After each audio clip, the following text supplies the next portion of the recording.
সম্মানিত হাজিরিন, কবরে প্রশ্ন করা হবে, মান রব্বুক, তোমার রবকে? কার গোলামি করেছো, কার দাসত্ব করেছো, কাকে রব হিসেবে স্বীকৃতি দিয়েছিলা? উত্তর দাও। ঈমানদার ব্যক্তি বলবে রব্বি আল্লাহ, আমার রব হচ্ছেন আল্লাহ। সে আল্লাহকে না দেখে আমি তার বিধান মতো চলেছি, তাকে ভয় করে জীবন যাপন করেছি। দ্বিতীয় প্রশ্ন করা হবে, ওয়ামা দীনুকা, তোমার দিন কি ছিল, তোমার ধর্ম কি ছিল, কোন ধর্ম মতে জীবন যাপন করেছ? সেই ঈমানদার কবরওয়ালা বলবে দীনিয়াল ইসলাম, আমার দিন ছিল ইসলাম, ইসলাম ধর্মের অনুসারী ছিলাম। ইসলাম ধর্মকে আমি নিজের বুকের সাথে জড়িয়ে ধরে ইসলাম ধর্মকে পূর্ণাঙ্গ রূপে আমি প্রতিষ্ঠা করার জন্য চেষ্টা করেছি। ইসলাম ধর্ম অনুযায়ী আমি নিজের জীবনকে পরিচালিত করেছি, আমার ধর্ম ছিল ইসলাম। তৃতীয় প্রশ্ন করা হবে, ওয়ামান নাবিয়্যুকা, অথবা মান হাযার রাজুল আল্লাযী বুইসা ফীকুম, তোমার সময় আল্লাহ পাক রব্বুল আলামিন নবী হিসেবে কাকে পাঠিয়েছিলেন? তোমার আগে যিনি নবী ছিলেন, যাকে তুমি অনুসরণ করেছো, তোমার নবীর নাম কি?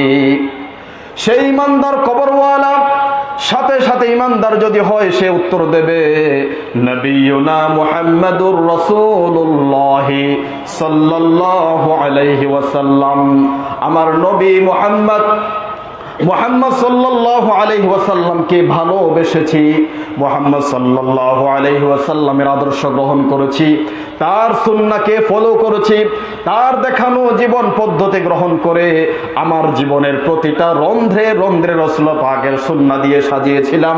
রাসূল পাকের ইত্তেবা করে, অনুসরণ করে তাকে নবী মেনে আমি কবরে এসেছি। এই তিনটি প্রশ্নের উত্তর দেওয়ার সাথে সাথে অদৃশ্য থেকে আওয়াজ আসবে, সাদাকাতা আবদি ফাফরিশু বিল জান্নাহ ওয়া আলবিসুহু বিল জান্নাহ ওয়াফতাহু লাহু বাবাম মিনাল জান্নাহ।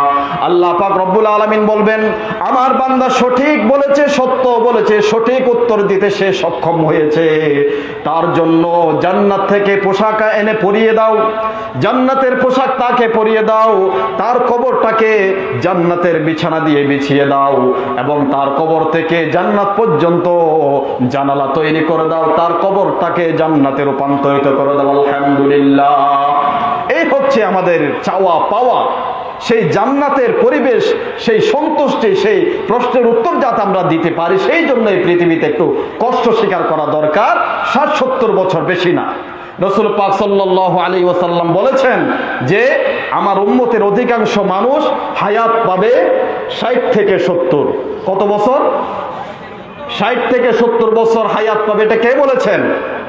রাসূল পাক সাল্লাল্লাহু আলাইহি ওয়াসাল্লাম বলেছেন, হাদিসের কথা। সুতরাং 60-70 বছর অতিক্রম করা মানে এটা আল্লাহর দয়ায় বেঁচে থাকা। 40 বছরের পর থেকে মৃত্যুর জন্য প্রস্তুতি নেওয়া দরকার। বালেগ হওয়ার পর থেকে মৃত্যুর জন্য প্রস্তুতি গ্রহণ করা দরকার। বিশেষ করে 40 বছর যখন পেরিয়ে যায়, তখন মানুষের অন্তরে মৃত্যুর ভয় বেশি থাকা দরকার। প্রতিটা কাজ আল্লাহ পাক রব্বুল আলামিনকে বেশি বেশি ভয় করা দরকার।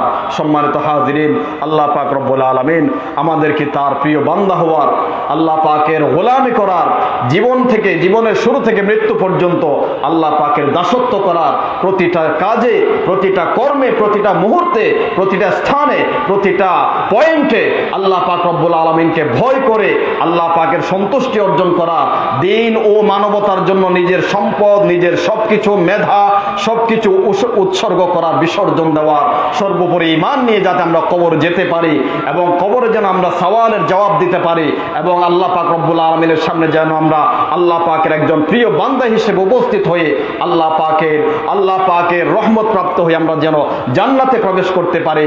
আল্লাহ পাক আমাদের সকলকে আল্লাহ তাআলার প্রিয় বান্দা হিসেবে কবুল করুন, আমিন।